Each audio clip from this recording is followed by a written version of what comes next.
नमस्कार साथियों। तो चलिए आज के दैनिक जागरण में क्या खास खबरें हैं उन्हें हम लोग एक एक करके देख लेते हैं। और याद रखिए दैनिक जागरण का राष्ट्रीय संस्करण है, तो इसमें आप लोगों को महत्वपूर्ण खबरें ही देखने को मिलेंगी। नरसिंह राव चौधरी चरण सिंह कर्पूरी ठाकुर स्वामीनाथन भारत रत्न से सम्मानित हुए हैं और राष्ट्रपति मुर्मू ने इन विभूतियों को मरणोपरांत प्रदान किया सर्वोच्च नागरिक सम्मान। आडवाणी को भारत रत्न सम्मान देने आज उनके घर जा सकती हैं राष्ट्रपति।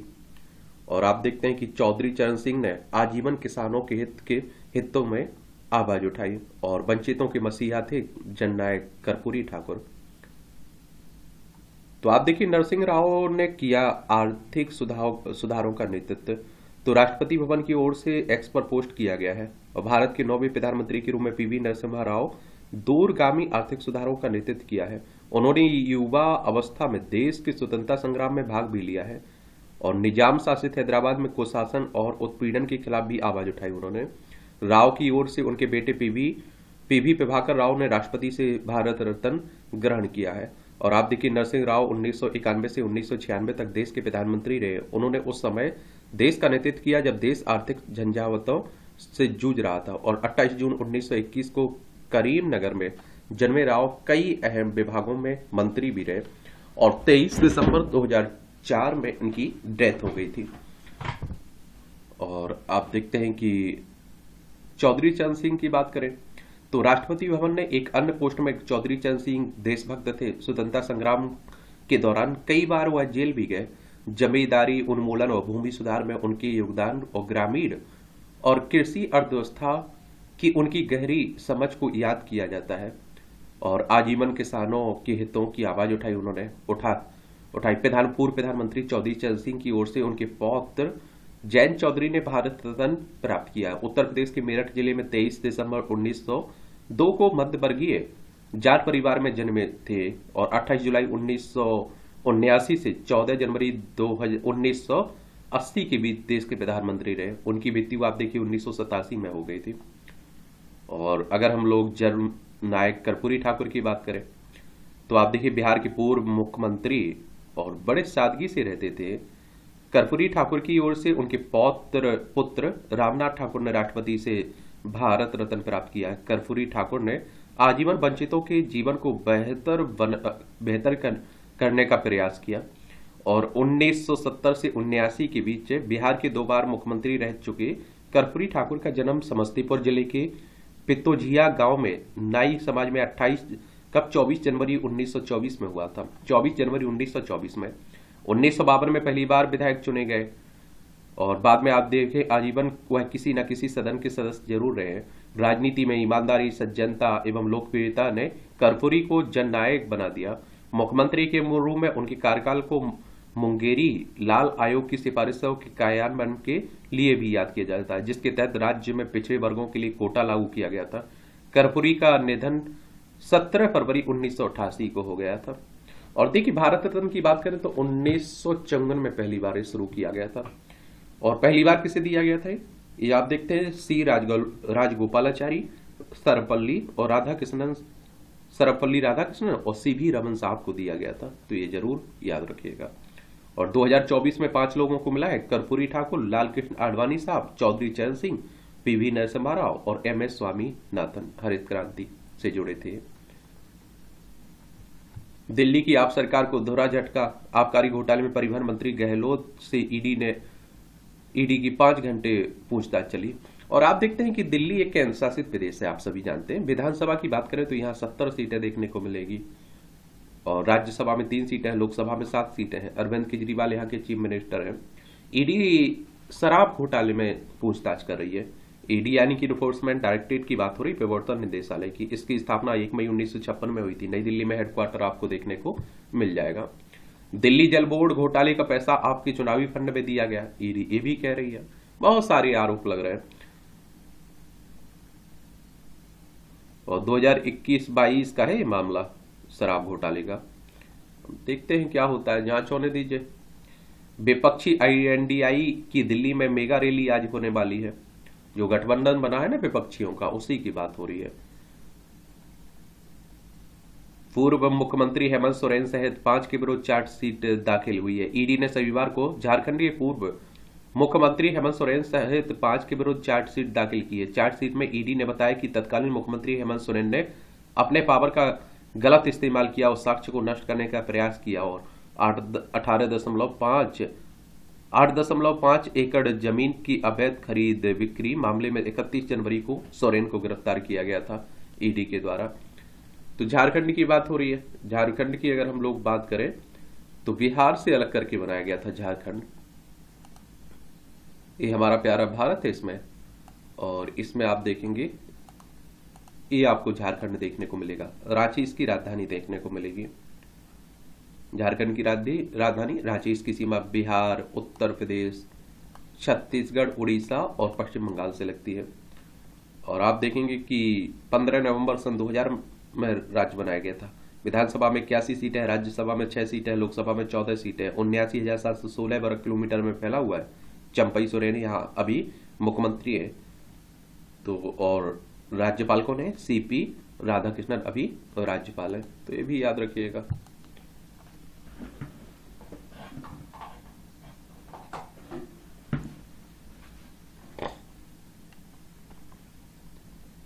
$626 करोड़ नकद लेने से खत्म हुई कांग्रेस की कर छूट।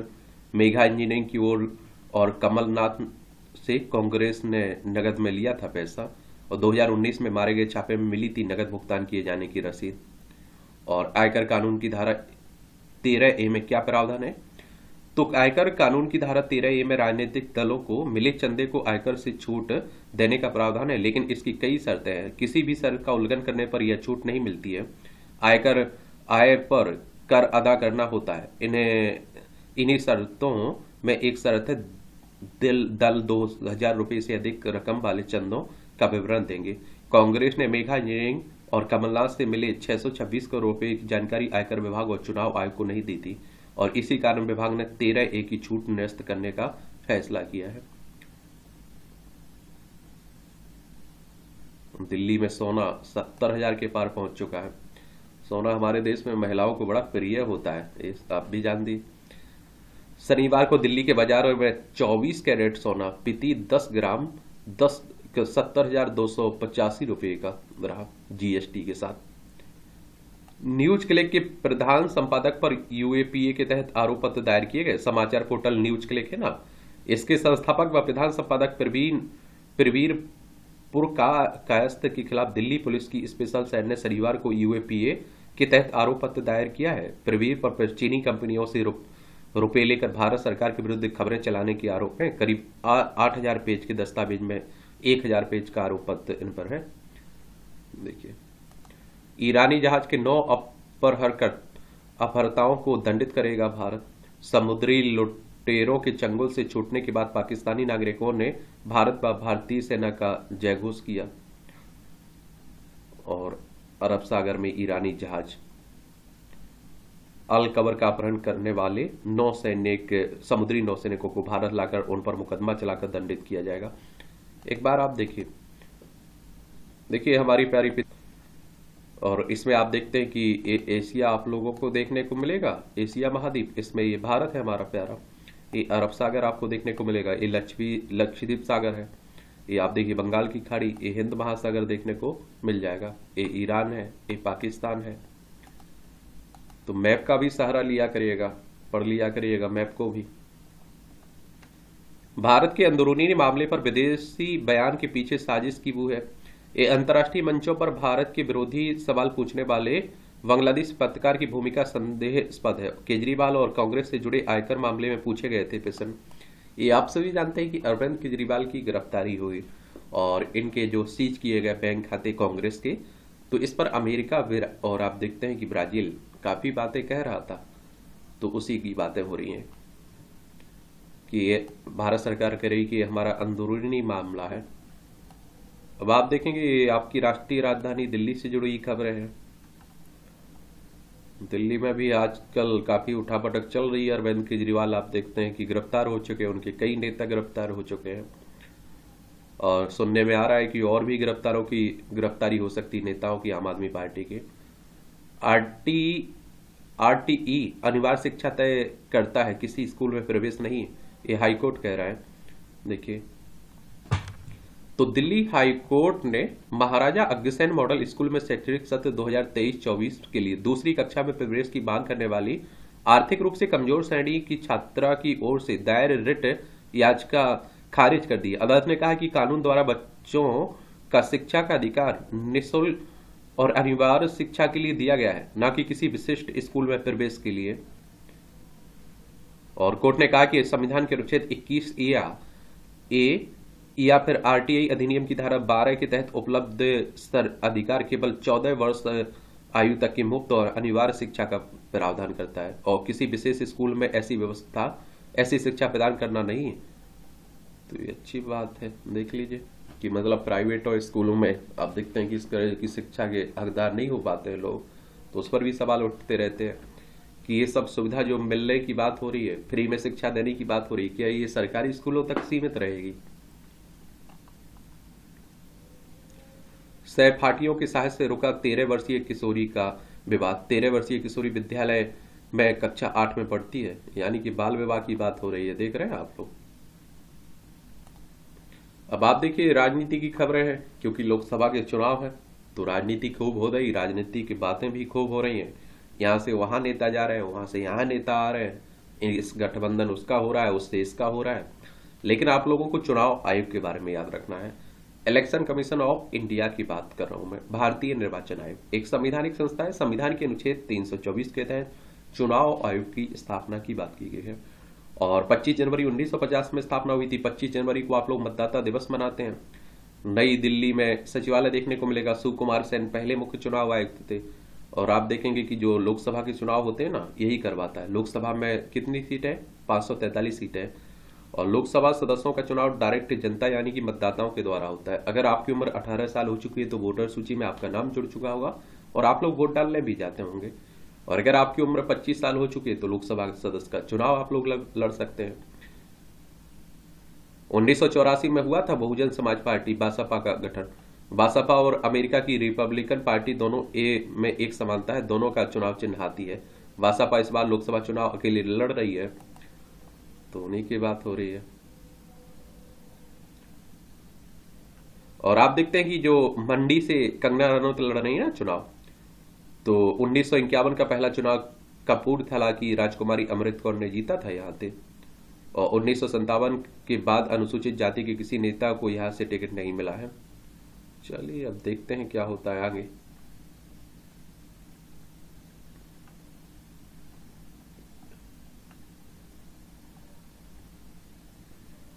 कई घटनाओं की गवाह रही पुरानी संसद भवन। अपने 96 वर्ष के लंबे इतिहास में पुराना संसद भवन संविधान के निर्माण के साथ ही महत्वपूर्ण कानून बनाने से लेकर आपातकाल जैसी अहम घटनाओं का गवाह रहा है। और इरविन ने किया था पुराने संसद भवन का उद्घाटन। एक सामान्य जानकारी के लिए इस तरह की जानकारी आपको होनी चाहिए। पुराने संसद भवन का उद्घाटन ब्रिटिश शासन के दौरान 18 जनवरी 1927 को हुआ था। उस समय देश में वायसराय को सर्वोच्च माना जाता था। 1926 से 1931 तक लॉर्ड इरविन भारत के वायसराय थे। उन्होंने ही संसद भवन का उद्घाटन किया था। भारत के संविधान का निर्माण भी इसी संसद भवन में हुआ है। 26 जनवरी 1950 को जब देश में का संविधान लागू हुआ और डॉक्टर राजेंद्र प्रसाद ने भारत के पहले राष्ट्रपति का पद संभाला, तो उसी समय देश में गवर्नर जनरल का पद समाप्त हो गया। आपातकाल की घोषणा, तो देश के राजनीतिक इतिहास की जब भी बात होती है तो आपातकाल का जिक्र होता है। 25 जून 1975 को तत्कालीन राष्ट्रपति फखरुद्दीन अली अहमद ने तत्कालीन प्रधानमंत्री इंदिरा गांधी के कहने पर संविधान के अनुच्छेद 352 के अधीन राष्ट्रीय आपातकाल की घोषणा की थी। 25 जून 1975 से 21 मार्च 1977 तक देश में आपातकाल रहा और पुराने संसद भवन में इस बड़ी घटना पर का भी गवाह रहा है। चलिए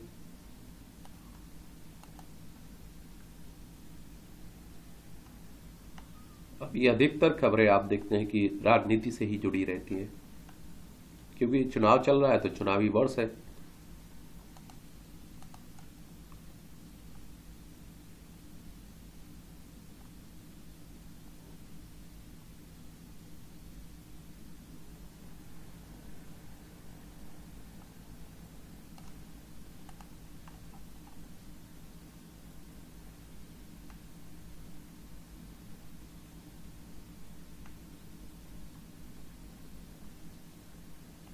भोजशाला के नीचे तलघर होने का अनुमान जताया जा रहा है। एएसआई सर्वे हो रहा है ना, कहा मध्य प्रदेश में आप देखते हैं, यहाँ सरस्वती मंदिर होने की बात होती है, यहाँ भी हिंदू मुस्लिमों के बीच विवाद चल रहा है। मौलाना कमालुद्दीन यहाँ मजार बना दी गई है कहते हैं। एएसआई की स्थापना की बात करें तो 1861 में हुई थी, ये भी याद रखिएगा।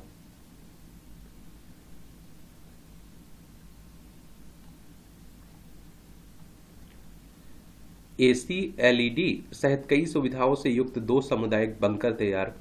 ये सुचेतगढ़ बजेटा गांव में बने दोनों मॉडल बंकर जल्द जनता को किए जाएंगे समर्पित। पाक गोलीबारी के दौरान लोग ले सकेंगे इसमें शरण। तो आप सभी जानते हैं कि यहाँ होती रहती है। ये आप देखिए जम्मू कश्मीर लद्दाख है, लद्दाख जम्मू कश्मीर पंजाब राजस्थान गुजरात 5 राज्यों की सीमा लगती है ना पाकिस्तान से, हमारा पड़ोसी है। अब आप देखिए आज है रविवार विशेष, तो आप देखते हैं कि आज कुछ विशेष खबरें आती हैं। लोकतंत्र के महापर्व में सहभागिता का उल्लास। तो लोकतंत्र के पर्व की रणभेरी बज चुकी है, यानी कि लोकसभा चुनाव की। अब आप लोगों को इसमें क्या होना चाहिए, शामिल होना चाहिए। समझ रहे हैं आप लोग, अपने वोट की कीमत समझिए और वोट डालने जरूर जाइए आप लोग। एक बात आप लोग खुद देख लीजिएगा, खुद सोच के देखिए कि 2019 के अगर हम लोग आंकड़े उठाएं तो 67% के लगभग वोट पर पड़ा था, यानी कि आप समझ सकते हैं कि 33% लोगों ने वोट नहीं दिया। अब कई लोग सोचते हैं कि अरे कौन जाए वोट डालने, हमारे वोट से क्या हो जाएगा। बहुत सारे लोग घर से बाहर रहते हैं, बहुत सारे लोगों को कोई और परेशानी रहती है, लेकिन 33% लोग बहुत होते हैं, यानी कि 100 में से 33 लोग वोट नहीं डालने जा रहे हैं। उनके वोट से कई सरकारें बदल जाती हो, गिर जाती, बन जाती, आप समझ सकते हैं। तो 37% में आप देखिए सरकार बन जाती है। मोदी जी को 37% मिला है, 37-38%, तो आप समझ सकते हैं। और कई लोग इसीलिए तो कहते हैं कि ऑनलाइन होनी चाहिए वोट डालने की व्यवस्था, कि क्या रहे कि जहां हम बैठे हुए यहाँ से आप देखते हैं कि आराम से ऑनलाइन वोट डाल सकें, हमें अपने क्षेत्र में जाने की जरूरत ना पड़े, या फिर यहीं कोई व्यवस्था करवा दी जाए।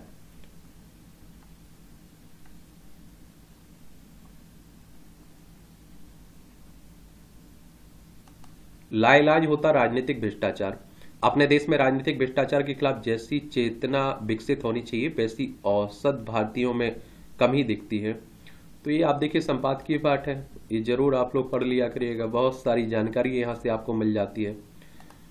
परीक्षा के पॉइंट भी से भी कुछ पॉइंट आपको मिल जाते हैं, प्रीलिम्स में, मॉक परीक्षा में भी आपको फायदा पहुंचाती है, इंटरव्यू में भी।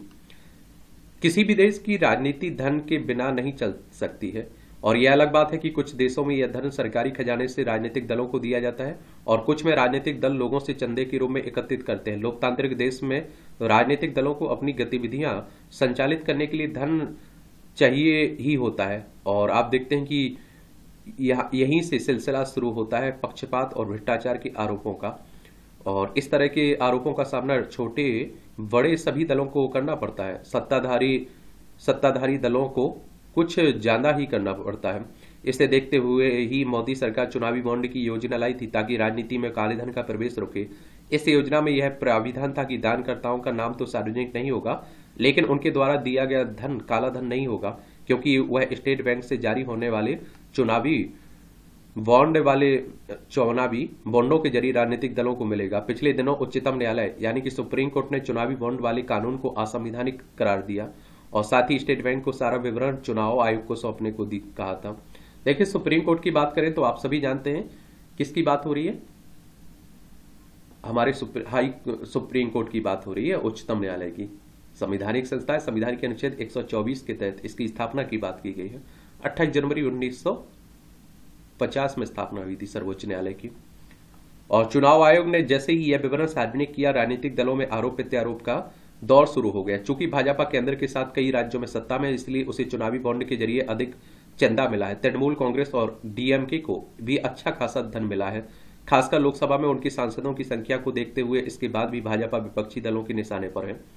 और आप देखिए विपक्षी दलों का आरोप है कि भाजपा ने कंपनियों को ठेके दिए और उसके बदले उनसे चंदा लिया। चूंकि कई कंपनियों ने जब भाजपा को चंदा दिया तभी या फिर उसके आगे पीछे उन्हें ठेके मिले, इसलिए विपक्षी दलों के आरोप सही होने का संदेह गहराया। और संदेह गहराने का एक कारण यह भी है कि जिन कंपनियों के खिलाफ सीबीआई, ईडी या फिर आयकर विभाग की जांच जारी थी, उन्होंने भी भाजपा को चंदा दिया। वैसे तो ऐसी कुछ कंपनियों ने अन्य दलों को भी चंदा दिया, लेकिन इन दलों के निशाने पर भाजपा ही है। जैसे आरोप भाजपा लग रहे हैं, उससे गंभीर आम आदमी पार्टी पर लग रहे हैं, और उस पर चुनावी बॉन्ड के जरिए नहीं बल्कि रिश्वत के रूप में शराब बनाने वाली कंपनियों से करोड़ों रुपए लेने का आरोप लगा। और ईडी की माने तो नई शराब नीति बनाकर शराब कंपनियों से सैकड़ों करोड़ रुपए लिए गए, और उसी से गोवा, पंजाब आदि राज्यों में आप देखते हैं कि क्या चुनाव लड़ा गया। ईडी के आरोप गंभीर तो है, लेकिन उनकी सत्यता की पुष्टि न्यायपालिका ही कर सकेगी। और मैंने आप लोगों से कहा कि आरोप तो किसी पर भी लग जाते हैं, लेकिन आरोप सिद्ध होना बड़ी बात होती है। यह एक विडंबना है कि जिन अरविंद केजरीवाल का राजनीतिक सफर भ्रष्टाचार विरोधी अन्ना आंदोलन से शुरू हुआ, वह आज भ्रष्टाचार के गंभीर आरोपों से घिरे हैं। वह राजनीति बदलने आए थे, लेकिन लगता है राजनीति ने उन्हें ही बदल दिया है। अरविंद केजरीवाल की गिरफ्तारी पर जर्मनी, अमेरिका और संयुक्त राष्ट्र ने भी अपनी प्रतिक्रिया दी है, और यह इसलिए हैरान करती है क्योंकि देश में इसके पहले भी कई नेता गिरफ्तार हुए हैं। हाल में झारखंड के मुख्यमंत्री हेमंत सोरेन गिरफ्तार हुए, लेकिन किसी देश के प्रतिनिधि ने कोई सवाल नहीं किया। आखिर केवल केजरीवाल के मामले में ही अमेरिका, जर्मनी आदि क्यों चिंता जता रहे हैं? यह ठीक है कि अमेरिका और जर्मनी के प्रतिनिधियों ने केजरीवाल की गिरफ्तारी के पर तब प्रतिक्रिया दी जब इसे लेकर उनसे सवाल पूछे गए, लेकिन उनके लिए इन सवालों का जवाब देना जरूरी नहीं था। वह इन सवालों को आसानी से टाल सकते थे, क्योंकि परंपरा यही है कि अन्य देश किसी दूसरे देश के आंतरिक मामलों में दखल नहीं देते। इस पर हैरानी नहीं है कि अमेरिका, जर्मनी, संयुक्त राष्ट्र के प्रतिनिधियों से सवाल पूछने वालों ने इसी नियत से सवाल किया हो ताकि वे भारत के आंतरिक मामलों में कुछ कहे। ये ऐसे लोग भी हो सकते हैं जो भारत या फिर मोदी सरकार के प्रति दुर्भावना से ग्रस्त हों। संयुक्त राष्ट्र की बात करें तो यूनाइटेड नेशंस की बात हो रही। 24 अक्टूबर 1945 में इसकी स्थापना हुई थी। न्यूयॉर्क, यूएसए में इसका हेडक्वार्टर देखने को मिलेगा। अरविंद केजरीवाल पहले ऐसे नेता हैं जो मुख्यमंत्री रहते गिरफ्तार किए गए हैं। लोकसभा चुनाव के मौके पर उनकी गिरफ्तारी ने एक राजनीतिक बवंडर खड़ा कर दिया है। भाजपा पर तो आप देखिए ईडी का राजनीतिक इस्तेमाल करने के आरोप लग रहे हैं। न्यायपालिका पर भी तंज कसे जा रहे हैं, और इसी सिलसिले में हरीश साल्वे समेत करीब 600 वकीलों ने सुप्रीम कोर्ट के मुख्य न्यायाधीश को पत्र लिखा कि वकीलों का एक समूह न्यायपालिका का अनुचित दबाव डालने और उसकी छवि खराब करने की कोशिश कर रहा है। हरीश साल्वे और अन्य वकीलों की ओर से लिखी गई चिट्ठी में जिन बातों का उल्लेख किया गया है उनसे प्रधानमंत्री ने भी सहमति जताई है। हालांकि न्यायपालिका ने समय समय पर कई भ्रष्ट नेताओं को सजा सुनाई है, लेकिन समाज या फिर राजनीति पर उसका कोई सकारात्मक असर पड़ता नहीं दिख रहा है। जैसे लालू यादव को चारा घोटाले में सजा सुनाई जा चुकी है, लेकिन अभी तक उच्चतर अदालतों ने उनके खिलाफ निचली अदालतों की ओर से दिए गए फैसलों का निपटारा नहीं किया है, और इसके चलते लालू यादव के समर्थक उन्हें निर्दोष बताने में लगे हुए हैं। वे ऐसा करने में इसलिए समर्थ है क्योंकि अपने देश में मतदाताओं का एक ऐसा वर्ग है जो अपनी जाति, मजहब के नेताओं के गलत कार्यों की अनदेखी करने के लिए तैयार रहता है। एक उदाहरण राजीव गांधी का भी है। बोफोर्स घोटाले में लिप्तता के आरोपों के चलते राजीव गांधी सत्ता से बाहर हो गए, लेकिन गांधी परिवार के राजनीतिक रसूख पर कोई असर नहीं पड़ा। और यह किसी से छिपा नहीं है कि भ्रष्टाचार के गंभीर आरोपों से घिरे नेता चुनाव जीतते रहे। क्या कारण है कि देश का औसत मतदाता भ्रष्टाचार में लिप्त नेता उनके दल से किनारा नहीं करता है? और इसका कारण यही दिखता है कि राजनीति में भ्रष्टाचार आम है, और आमतौर पर लोग यह मान बैठे हैं कि नेता तो भ्रष्टाचार करते ही है। राजनीतिक भ्रष्टाचार के खिलाफ जो चेतना विकसित होनी चाहिए थी वह औसत भारतीयों में कम ही दिखती है। और वास्तव में जब तक लोग जाति, मजहब, क्षेत्र आदि के नाम पर वोट देते रहेंगे तब तक राजनीतिक भ्रष्टाचार दूर होने वाला नहीं है। इस संजय गुप्त के द्वारा आप देखते हैं कि आर्टिकल लिखा गया है। और हमारे देश में तो आप देखते हैं कि परंपरा बन चुकी है कि जो जितना बड़ा आप देखते हैं कि क्या होगा, एक तरह से भ्रष्टाचारी होगा, माफिया टाइप का होगा, वो चुनाव जीतने की संभावना उसकी उतनी बढ़ जाती है। वोट तो आकर्षण बाधा लो, हमारी पार्टी का नारा होगा, हम उचित दाम पर बिकने को तैयार हैं और खरीदने को भी। ये तंज कसा जा रहा है। बैंक पढ़ लिया करिए, पढ़ना हुआ करे तो। लोकसभा चुनाव में प्रत्याशियों के धन खर्च की सीमा छोटे राज्यों के अनुशासित प्रदेशों में 95 की जगह 75 लाख रुपए आंकड़े लाख करोड़ में है।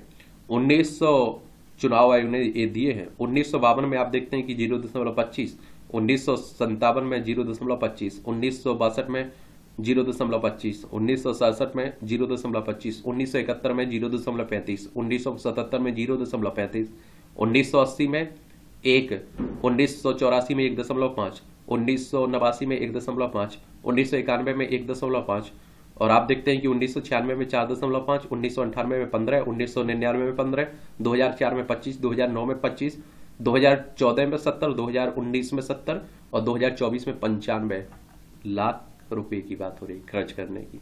ठीक है, योग साधना की शक्ति, योग दर्शन का, ये आप लोग देख लिया करिए, अच्छा कॉलम लिखा जाता है। देखिए इसकी पीडीएफ आपको एजुकेशन सर्कल प्लेटफॉर्म है ना, वहां डाल देता हूं, तो वहां जाकर आप लोग देख लिया करिएगा, डाउनलोड करके रख सकते हैं आप लोग, क्योंकि जो आपको लगता है कि पढ़ना है आपको आर्टिकल, वो पढ़ सकते हैं। विपक्ष की महारैली होने वाली है, अब आप सभी जानते हैं चुनाव है तो होगी ही। वित्त आयोग से अपेक्षाएं, उत्तराखंड को 1 अप्रैल 2026 से आगामी 5 वर्षों के लिए केंद्रीय अनुदान, केंद्रीय करों में हिस्सेदारी समेत अन्य विभिन्न मदों में विभिन्न वित्तीय सहायता का निर्धारण नए सिरे से होना है। 16 वित्त आयोग का गठन हो चुका है। वित्त आयोग की स्थापना आर्टिकल 280 के तहत, अनुच्छेद 280 के तहत संवैधानिक संस्था है और प्रदेश सरकार आयोग के समक्ष उठाए जाने वाले बिंदुओं को लेकर तैयार कर रही है और इससे हिमालयी प्रदेश की विषम परिस्थितियों, वनावरण और संवेदनशील पर्यावरण को देखते हुए ग्रीन बोनस की मांग राज्य गठन के बाद से ही प्रमुखता से उठाई जाती है। 15वें वित्त आयोग के समक्ष भी इस विषय को प्रमुखता के साथ उठाया गया था। आयोग ने ग्रीन बोनस के रूप में पृथक से अनुदान की व्यवस्था तो नहीं की, लेकिन आप देखते हैं कि अपनी संस्कृतियों में प्रदेश की आवश्यकताओं को ध्यान में रखा गया। राजस्व घाटा अनुदान मद के साथ ही स्वास्थ्य, आपदा और प्रधानमंत्री ग्रामीण सड़क योजना के अंतर्गत प्रदेश को इससे पहले कि वित्त आप देखते हैं कि वित्त आयोगों की तुलना में अधिक धनराशि मिलने का रास्ता साफ हुआ है। सीमित संसाधनों वाले प्रदेश को वित्तीय व्यवस्था के लिए राजस्व घाटा अनुदान के रूप में बड़ी सहायता प्राप्त हुई है। नया वित्त आयोग इस अनुदान को आगे भी जारी रखने पर विचार करे। यह सब कुछ इस पर भी निर्भर करता है कि राज्य सरकार अपना पक्ष किस प्रकार मजबूती से रखती है। और चारधाम यात्रा एवं कांवड़ यात्रा के दौरान प्रति वर्ष 6 से 7 करोड़ की जनसंख्या का भार उत्तराखंड उठाता है। इसके लिए आवश्यक सुविधाएं जुटाने की बड़ी चुनौती रहती है। इस विषय को प्राथमिकता से उठाने को संबंधित विभागों को कहा गया है ताकि आयोग के समक्ष होने वाले प्रस्तुतिकरण में सभी आवश्यक विषय समाहित किए जा सके। आपदा से प्रति वर्ष आप देखिए कि राज्य को काफी नुकसान उठाना पड़ रहा है और आपदा के प्रति संवेदनशील क्षेत्रों के निवासियों के पुनर्वास को वित्तीय सहायता के संबंध में आप देखिए आयोग से सहयोग की अपेक्षा स्वाभाविक है। अब आप देखिए डीएनए से है मानव स्मृति का संबंध, तो मस्तिष्क यानी कि दिमाग की बात हो रही है, तो मस्तिष्क में डीएनए के नुकसान के बगैर यादें नहीं बन सकती और यह बात हजम करना मुश्किल है। यादों का संबंध डीएनए की क्षति के साथ है। जिस तरह आप अंडे को तोड़े बिना आमलेट नहीं बना सकते, उसी तरह आप डीएनए की क्षति और मस्तिष्क की सूजन के बिना दीर्घकालिक यादें नहीं बना सकते हैं। और यह आश्चर्यजनक निष्कर्ष न्यूयॉर्क के Albert Einstein college of medicine के विज्ञानियों ने अपने एक अध्ययन में निकाला है। और मस्तिष्क की स्नायु कोशिकाओं की सूजन को आमतौर पर एक बुरी चीज माना जाता है क्योंकि इससे अल्जाइमर और पार्किंसंस रोग जैसी स्नायु तंत्र की बीमारियां हो सकती हैं। लेकिन निष्कर्ष बताता है कि मस्तिष्क के हिप्पोकैम्पस क्षेत्र में कुछ स्नायु कोशिकाओं में सूजन लंबे समय तक चलने वाली यादें बनाने के लिए आवश्यक है। हिप्पोकैम्पस हमारे मस्तिष्क की एक जटिल संरचना है और इसे मस्तिष्क के स्मृति केंद्र के रूप में जाना जाता है। और विज्ञानियों ने अध्ययन में पाया कि एक उत्तेजना है हिप्पोकैम्पस की स्नायु कोशिकाओं के भीतर डीएनए की क्षति और मरम्मत का एक चक्र शुरू करते हैं। इस प्रक्रिया में स्थिर स्मृति के समूह बनते हैं और ये मस्तिष्क कोशिकाओं के वे समूह हैं जो हमारे पिछले अनुभवों का प्रतिनिधित्व करते हैं। इस स्मृति निर्माण तंत्र की खोज चूहों पर किए गए एक प्रयोग के दौरान हुई है। शोधकर्ताओं ने चूहों को बिजली के झटके की घटना की स्मृति बनाने के लिए हल्के झटके दिए और इसके पश्चात उन्होंने हिप्पोकैम्पस क्षेत्र में स्नायु कोशिकाओं का विश्लेषण किया और पाया कि इससे सूजन के एक महत्वपूर्ण संकेतक मार्ग में भाग लेने वाले जीन सक्रिय हो गए और इस संकेतन मार्ग को टोल लाइक रिसेप्टर 9 TLR9 कहा जाता है। और TLR9 केवल हिप्पोकैम्पस की उन कोशिकाओं के समूह में सक्रिय हुआ है जिनमें आप देखिए डीएनए की क्षति देखी गई है। मस्तिष्क की गतिविधि डीएनए में नियमित रूप से छोटे छोटे ब्रेक लाती है जो मिनटों में ठीक हो जाते हैं, लेकिन हिप्पोकैम्पस की स्नायु कोशिकाओं में डीएनए क्षति बड़े पैमाने पर देखी है। और इस अध्ययन में दूसरी महत्वपूर्ण बात यह सामने आई है कि हिप्पोकैम्पस की स्नायु कोशिकाओं में TLR9 सूजन मार्ग को अवरुद्ध करने से न केवल चूहों को दीर्घकालिक यादें बनाने से रोका गया है, बल्कि उनके मस्तिष्क में डीएनए से संबंधित गहन अस्थिरता भी हुई है। दूसरे शब्दों में स्नायु कोशिकाओं में डीएनए की क्षति बार बार होने लगी है और इस अस्थिरता को तेजी से आयु वृद्धि के साथ साथ कैंसर, मनोरोगों और अल्जाइमर जैसे स्नायु तंत्र के विकारों की पहचान माना जाता है। और हालांकि TLR9 मार्ग को पूरी तरह से बाधित करने में से स्वास्थ्य संबंधी बड़े जोखिम पैदा हो सकते हैं। तो अच्छा कॉलम लिखा जाता है। यहाँ भी आप देखिए कुछ टिप्पणियां रहती हैं, पढ़ सकते हैं आप लोग, पढ़ना हुआ करें तो आप। अकादमिक बौद्धिक वर्ग पर उठते प्रश्न। राष्ट्रीय शिक्षा नीति लागू होने के अपने आरंभिक चरण में है और प्रधानमंत्री नरेंद्र मोदी निरंतर भारतीय भाषाओं में शिक्षा को लेकर अग्रणी बने हुए हैं और ऐसे में संबंधित संस्थाओं पर इसकी बड़ी जिम्मेदारी आ गई है। लिहाजा इन संस्थानों का दायित्व बनता है कि वे प्राचीन काल में हिंदी में विभिन्न विषयों पर लिखी गई मौलिक पुस्तकों की तलाश करें, उन्हें अद्यतन करवाकर फिर से प्रकाशित करें और इससे हिंदी का गौरव दोबारा से लौटेगा। चलिए, अप्रैल फूल बनाया गया, खरी खरी तंज कसा जा रहा है। एक किताबें आपको पढ़ना हुआ अगर तो पढ़ सकते हैं। वर्तमान प्रश्नों के सनातन समाधान, भारत बोध की जागृति, रख दे कोई जरा सी खाके वतन कफन में, यह पुस्तक क्रांतिकारियों की विसरा दी गई जन्म दात्रियों पर केंद्रित है, देख सकते हैं आप लोग। ब्याज दरों में कटौती पर फैसला अभी मुश्किल है। 3 अप्रैल से शुरू होगी ना आरबीआई की मौद्रिक नीति समिति की बैठक, गवर्नर 5 को करेंगे फैसला और 15.4% की वृद्धि रही है वाणिज्यिक सेक्टरों में दिए जाने वाले कर्ज में और 19.3% रही है वित्त वर्ष 2023-24 के दौरान कर्ज वितरण की वृद्धि और बीते 7 बैठकों से 6.5% पर स्थिर बनी हुई रिपो दर। बेहतर आर्थिक आंकड़ों से आरबीआई पर कटौती का दावा और नहीं, ये आप देखेंगे। आरबीआई की बात करें तो हमारा केंद्रीय बैंक है, बैंकों का बैंक भी कहते हैं, राष्ट्रीय बैंक। 1 अप्रैल 1935 में इसकी स्थापना हुई थी, मुंबई में इसका हेडक्वार्टर देखने को मिलेगा। बिना बिके घरों की संख्या 7% घटी, चौथी तिमाही में 8% से ज्यादा रहेगी विकास दर, हमारी वित्त मंत्री कह रही हैं। $14 करोड़ बढ़कर नए उच्च स्तर पर पहुंची विदेशी मुद्रा भंडार, 631 अरब डॉलर हुआ देश का कुल विदेशी मुद्रा भंडार। 2024 में अब तक करीब $20 अरब बड़ा कुल भंडार।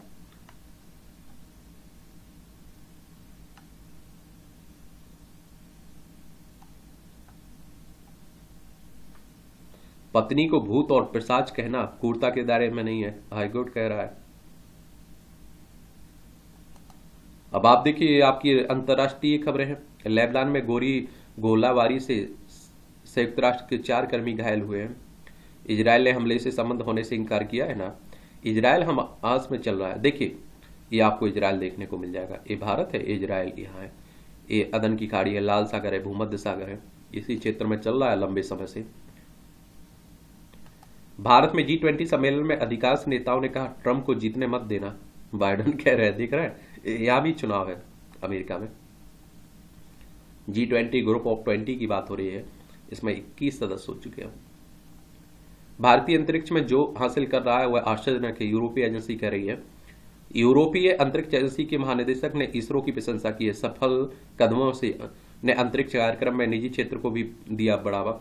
और देखिए अगर हम बात करें इसरो की तो हमारी अंतरिक्ष एजेंसी है इंडियन स्पेस रिसर्च ऑर्गेनाइजेशन, 15 अगस्त 1969 में इसकी स्थापना हुई थी। भारत अमेरिका का संयुक्त सैन्य अभ्यास, विशाखापट्टनम में भारत और अमेरिका नौसेनाओं ने संयुक्त अभ्यास टाइगर ट्राइब के दौरान समुद्री चरण में हिस्सा लिया। इसमें दोनों देशों की नौसेनाओं ने संयुक्त कमान, नियंत्रण केंद्र, संयुक्त राहत और चिकित्सा शिविर स्थापित किए। अभ्यास दोनों देशों के बीच मजबूत रणनीतिक साझेदारी को दर्शाता है।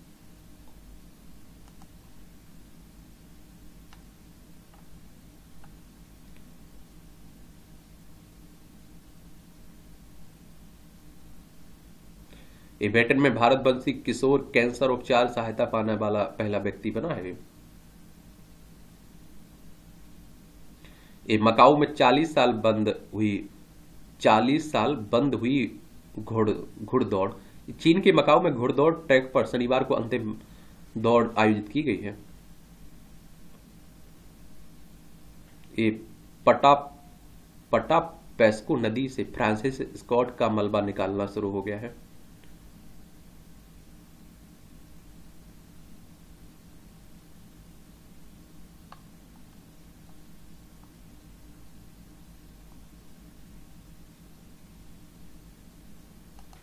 ये आप देखिए खेल का क्षेत्र है, और मुझे लगता है खेल को अगर आप लोग फॉलो करते हैं क्रिकेट को, तो एक एक बॉल भी देख रहे होंगे। आईपीएल चल रहा है ना। आप लोगों से मेरा एक सवाल है, आईपीएल की शुरुआत कब हुई थी, ये आप लोग बताइए नीचे। रियल कश्मीर एफसी ने नेरोको को 3-0 से हराया। नाकाजीमा की बढ़त दुगनी, वीर छठे स्थान पर बरकरार। सिक्की सुमित की जोड़ी सेमीफाइनल में हारी। एन सिक्की रेड्डी और बी सुमित रेड्डी की मिक्सड डबल्स जोड़ी ने शनिवार को यहां सेमीफाइनल में हारने से Madrid Spain masters super 300 tournament में भारतीय चुनौती भी समाप्त हो गई। इसी के साथ ईवीएम में गड़बड़ी की गुंजाइश होती तो कांग्रेस कभी सत्ता से बाहर नहीं होती। देख लीजिए। देश के पूर्व चुनाव आयुक्त डॉक्टर एस बाई कुरैशी का इंटरव्यू है, वही कह रहे हैं। हॉलीवुड में धमाल मचा रहा है छोरा गंगा किनारे वाला। और छोरा गंगा किनारे वाला का जब नाम लेते हैं तो हमेशा अमिताभ बच्चन का नाम जुबान पर आता है, लेकिन अब यहाँ के ढेरों नाम बॉलीवुड से लेकर हॉलीवुड तक गूंज रहे हैं। और उसमें से एक नाम है प्रयागराज के 26 वर्षीय संकल्प दुबे का। चलिए, अच्छी बात है। और इस तरह मिलता है प्रवेश। इसमें न्यूयॉर्क फिल्म एकेडमी में से प्रतिवर्ष जनवरी फरवरी में प्रवेश के लिए आवेदन होते हैं। आवेदन के लिए प्रोफाइल बनानी होती है और अपने किए गए कार्य को भी अटैच करना होता है। सिनेमेटोग्राफी की एक साल की कोर्स के लिए लगभग 32 से 35 हजार डॉलर का खर्च आता है। एडमिशन के बाद छात्रों को F1 वीजा मिलता है। अपना काम शुरू करने व ऑप्शनल ट्रेनिंग के दौरान O1 वीजा मिलता है। दस्तावेज प्रवेश में मददगार, लेकिन सफलता कल्पनाशीलता से मिलती है। ड्रैग फ्लिकर तैयार करेगी जसप्रीत कौर। भारतीय हॉकी टीम में खिलाड़ी रही ये जसप्रीत कौर को भारतीय hockey national centre for excellence की तरफ से प्रशिक्षक नियुक्त किया गया है। अच्छी बात है। कुरुक्षेत्र के गांव खरीडवा की रहने वाली जसप्रीत वर्ष 2003 में खेलना शुरू किया था। 2010 से 2017 तक इंडिया टीम में रही है जसप्रीत। देश की 10 अकेडमी में तैयार करेंगी ये खिलाड़ी। प्लास्टिक की बोतलों से बनाते हैं डिजाइनर कपड़े। ये आप देखते हैं कि कीमत 500 से 6000 रुपए तक होती है। तो मुझे लगता है कि उर्फी जावेद आप लोग देखते हैं। तमिलनाडु के व्यापारी के शंकर और सेंथिल शंकर प्लास्टिक की बोतलों का इस्तेमाल करके जैकेट, ब्लेजर, टी शर्ट और बॉटम्स बना रहे हैं, और इसमें भी रोजाना प्लास्टिक की करीब 15 लाख बोतलों को लैंडफिल में जाने से बचा रहे हैं। अच्छी पहल है। यहां भी आप लोगों को जनरल नॉलेज की जानकारी मिल जाती है। परीक्षा के पॉइंट भी सिर्फ पॉइंट मिल जाते हैं। फ्रांस की पेरिस आईफिल टावर का किया गया उद्घाटन। 1889 में आज ही के दिन पेरिस में आईफिल टावर का उद्घाटन किया गया। यह उस समय दुनिया का सबसे ऊंचा टावर था। फ्रांसीसी इंजीनियर गुस्ताव आईफिल ने इसे डिजाइन किया था और इसका निर्माण 26 जनवरी 1887 को शुरू हुआ था। 300 से अधिक इस्पात श्रमिकों ने इसे बनाया। अमेरिका में करोड़ों वर्ष पुराने जीवाश्म में मिला डायनासोर का भूण। 1989 में आज ही के दिन अमेरिका के ऊटा में 15 करोड़ पुराने जीवाश्म में डायनासोर का भूण मिला था। भूण डायनासोर की हजारों हड्डियों के साथ पाया गया था, जिसमें यह पुष्टि हुई कि भूण में मां के गर्भ में था। करोड़ों वर्ष पुराने जीवाश्म में किसी जीव का भूण मिलने का यह पहला मामला था। लोकसभा अध्यक्ष पद संभालने वाली पहली महिला है मीरा। और मीरा कुमार का जन्म 1945 में आज ही बिहार के आरा में हुआ था। 1973 में भारतीय विदेश सेवा में प्रवेश किया। मॉरिशस, स्पेन, ब्रिटेन में सेवाएं दी। 1985 में अपने पहले ही चुनाव में बिजनौर से रामविलास पासवान और मायावती को हराकर राजनीतिक सफर की शुरुआत की। वह 2 बार केंद्रीय मंत्री, 5 बार सांसद भी रह चुकी। 2009 में लोकसभा अध्यक्ष का पद संभालने वाली भारत की पहली महिला बनी। मृदुभाषी मीरा अपने कार्यकाल में सत्ता पक्ष के साथ विपक्ष में भी लोकप्रिय रही हैं। ल्यूपस का स्थायी इलाज नहीं, तेजी से करती है हमला।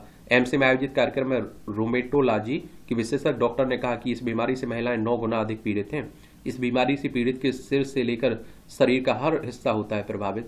अध्ययन में शामिल मरीजों में पाए गए ये लक्षण: बुखार 72.3%, बाल झड़ने की समस्या 81.1%, मुंह में छाले 56.7%, और डिस्क्वाइड ल्यूपस त्वचा पर सिक्के के आकार के लाल चकत्ते जिसमें दर्द भी होता है 14.5%। और सब एक्यूट क्यूटेनियस ल्यूपस त्वचा पर फैले हुए लाल चकचे 10.9%।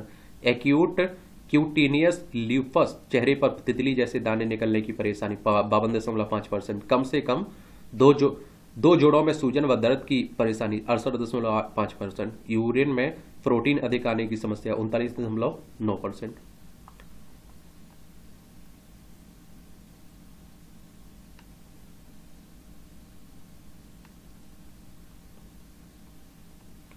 एक्सरे के दुष्प्रभाव से बचाएगा चाल्को जेनाइड ग्लास। बीएचयू के भौतिक विज्ञान विभाग के विज्ञानियों ने सल्फर सेलेनियम व टेल्यूरियम से तैयार किया मटेरियल। डीएनए व कोशिकाओं को नुकसान से बचाने के लिए लेड गिलास का इस्तेमाल। इस आविष्कार से विकिरण के जोखिम दर को कम करने में मिलेगी मदद। चाल्कोजेनाइड गिलास में आवर्त सारणी के समूह 16 के तत्वों की होगी प्राधान्यता। इसमें आप देखते हैं कि ऑक्सीजन रहित कार्बनिक गिलास है जिनमें आवर्त सारणी के समूह के 16 के तत्वों की प्रधानता होगी। यह गिलास अद्वितीय गुणों और बहुमुखी अनुपयोगी सी पदार्थ गिलास में देखने को मिलेगा। HAU विज्ञानियों ने पहली बार खोजी मटर की नई बीमारी। चौधरी चरण सिंह हरियाणा कृषि विश्वविद्यालय के विज्ञानियों ने। और इसमें कारक आप देखते हैं कि जीवाणु कैंडिडेटस फाइटोप्लाज्मा एस्टेरेस की खोज की है। चलिए, डायबिटीज पीड़ित 65 से अधिक आयु वालों के लिए ओवरवेट होना अच्छा। ये अनुसंधान कर रहा है। 1 साल में इटली पर खर्च किए 7.3 लाख रुपए। दिल्ली की घटना है। नेपाल में जीवित देवी की पूजा। नेपाल में काठमांडू के बाहरी इलाके भक्तपुर में अनुष्ठान के दौरान जीवित देवी के रूप में प्रतिष्ठित कुमारी की पूजा करती श्रद्धालु। कन्या देवी का दर्जा दिए जाने से पहले कई अनुष्ठान किए जाते हैं जिनमें जानवरों की बलि दिए जाने की प्रथा भी है। जीवित देवी 3 पूर्व शाही साम्राज्य काठमांडू, पाटन और भक्तपुर का प्रतिनिधित्व करती है। कुमारी चुनने की प्रथा भी शाही परिवार से जुड़ी है। शाही शासन समाप्त होने के बाद भी यह परंपरा अब भी बरकरार है। नेपाल की बात करें तो उत्तराखंड, उत्तर प्रदेश, बिहार, सिक्किम और पश्चिम बंगाल 5 राज्यों की सीमा लगती है। ये मूवियों से जुड़ी खबर है। पढ़ना हुआ करे तो पढ़ लिया करिए, नहीं पढ़ना है तो नहीं पढ़ा करिएगा। इस तरह से आप देखेंगे कि आज के न्यूज़पेपर की कहानी खत्म होती है। आप लोग पढ़ते रहिए, एंजॉय करते रहिए। मेरी तरफ से शुभकामनाएं। मेहनत करिए ईमानदारी से, ठीक है।